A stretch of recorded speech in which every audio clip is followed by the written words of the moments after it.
Alberto Machado, hoje advogado, mas fui promotor de justiça no estado de São Paulo por 30 anos e sou também professor da Unesp há exatos 30 anos, onde eu tenho privilégios tais como de ter sido professor do Ângelo Ferraro. Eu queria dizer, portanto, que ao longo desses 30 anos como promotor público e professor da Unesp, eu me considero um profissional do direito, filho da abertura democrática e da Constituição de 88.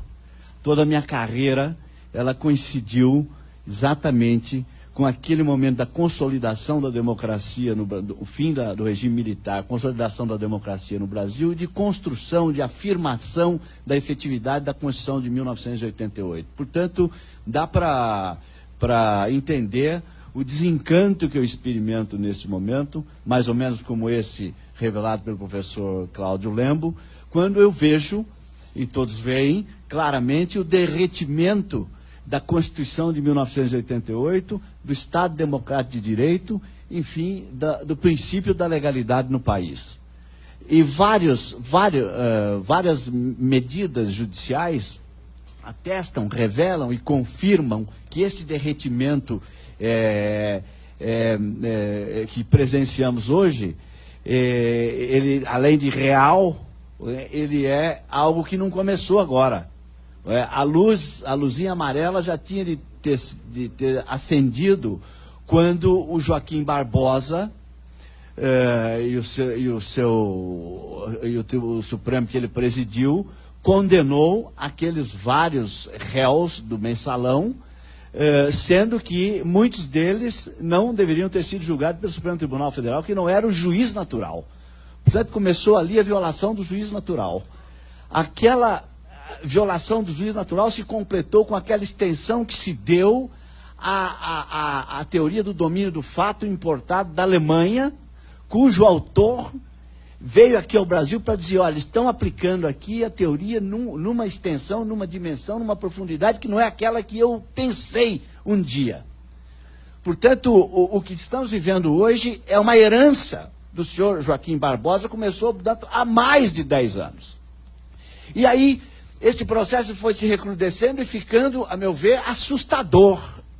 Porque quando o juiz Sérgio Moro avoca para si em Curitiba o juiz universal das ações de improbidades no Brasil, isso já deveria também ter chamado a nossa atenção, porque a literalidade da Constituição, no seu artigo 9º, a súmula do Supremo Tribunal Federal e a súmula do STJ dizem que a competência para julgar os crimes de interesse das sociedades de economia mista é das justiças estaduais, não é da Justiça Federal. Não por acaso, ali, quando vai começar a Operação Lava Jato, o Supremo Tribunal Federal julga um caso das docas do Pará, justamente para afirmar que a competência para julgar a improbidade ou o crime que atinge sociedade de economia mista, como é a Docas do Pará e como é a Petrobras, é do Supremo Tribunal Federal. E já estava, portanto, firmada ali, naquela decisão discreta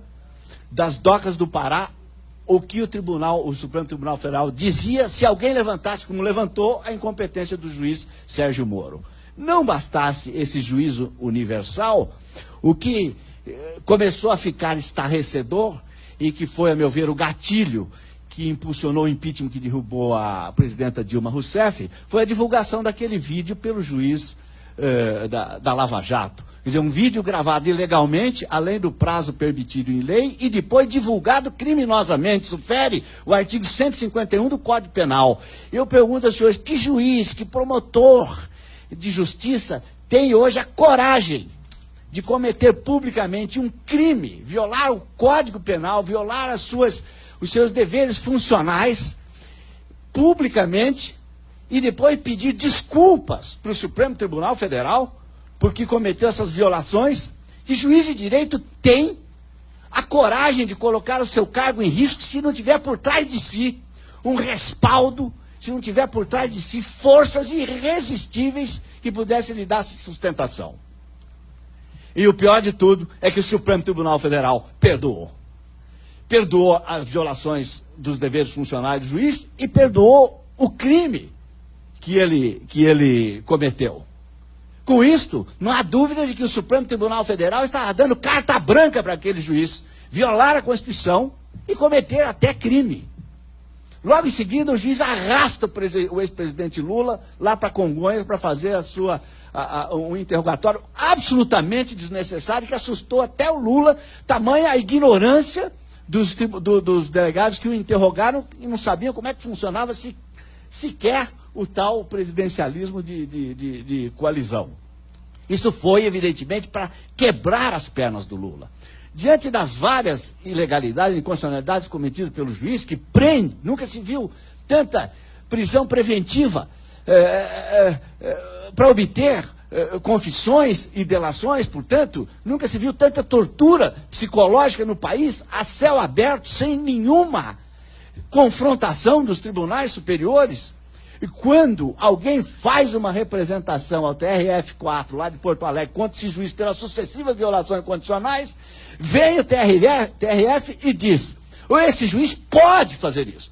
Ele pode decidir fora do tal regramento legal. As suas decisões podem ser, e o vocábulo utilizado foi esse, podem ser inéditas e podem ser excepcionais, porque o processo da Lava Jato é também inédito e é também excepcional. A segunda carta branca para que o juiz fizesse tudo o que fez. Em seguida, o juiz condena o ex-presidente Lula, sai do seu gabinete, vem aqui para São Paulo, dá uma entrevista para a Folha de São Paulo e diz: não há prova direta da responsabilidade criminal do presidente Lula. Eu o condenei, portanto, com base em provas indiretas, presunções, indícios e as tais convicções íntimas. Isso porque os próprios acusadores já haviam dito, não há prova contra o Lula. O que há é convicção. Portanto, os acusadores já disseram que não havia prova contra o Lula, havia apenas as convicções dele. O juiz profere a sentença e vem para a Folha de São Paulo. É só recuperar essa reportagem. Um Google aí resolve.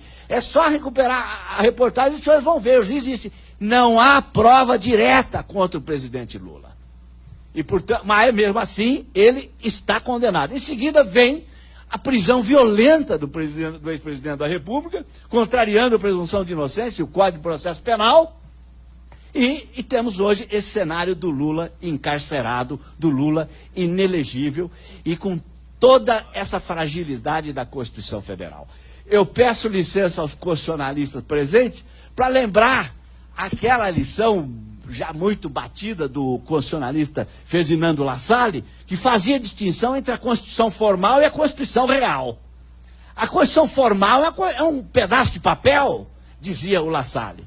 A Constituição real é aquela constituída pelas forças oligárquicas, pelas forças econômicas, que decidem o que é a matriz, decidem o que é a norma hipotética fundamental, às vezes até, e quase sempre em contradição com o que diz a Constituição de papel.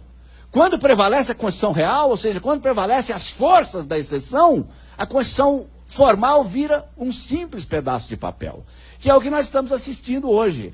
E dentro deste cenário de completa destruição do Estado Democrático de Direito, dentro desse cenário eu acho que a palavra, o momento, é aquilo que a professora Edilene falou e o compatriota latino-americano também disse. Eu acho que a palavra é resistência. É só o que sobra.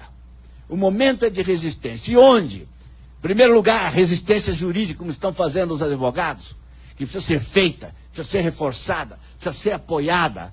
Este é o caminho, um dos caminhos. Segundo, a resistência na rua. E essas seguidas pesquisas que confirmam o favoritismo do presidente Lula em todos os cenários, do primeiro e segundo turno, e contra todos os adversários, dão força à luta popular na rua. Resistência tem de ser feita lá com os movimentos sociais, tem de ser feita, portanto, por meio do povo. A resistência precisa ser feita também nos tribunais internacionais.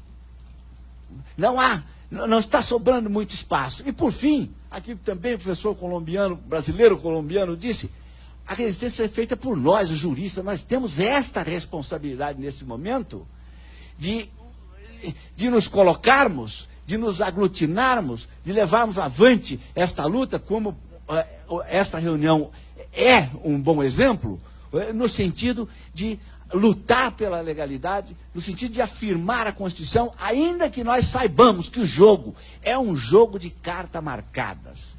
Ainda que nós saibamos que as forças que temos que enfrentar são forças que não obedecem às regras do jogo. São forças da exceção.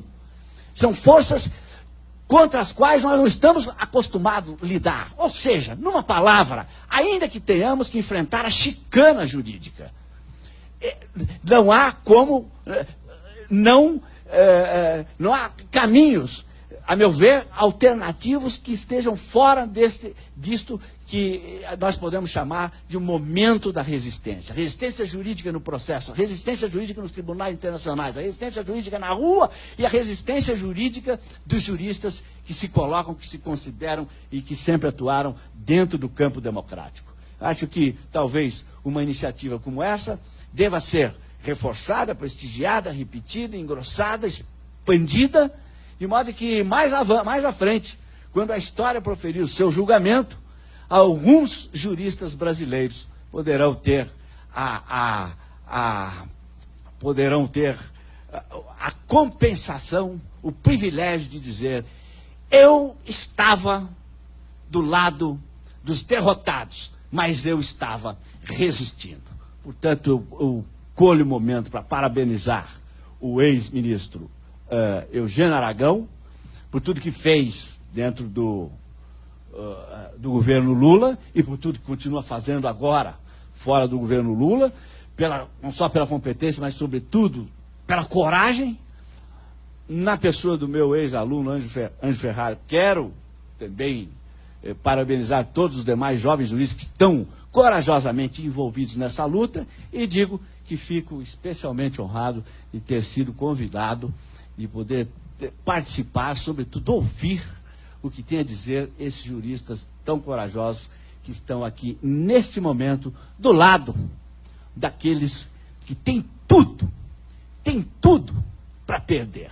Mas repetindo aquilo que já disse o Darcy Ribeiro, também não desejariam jamais estar do lado daqueles que nos venceram.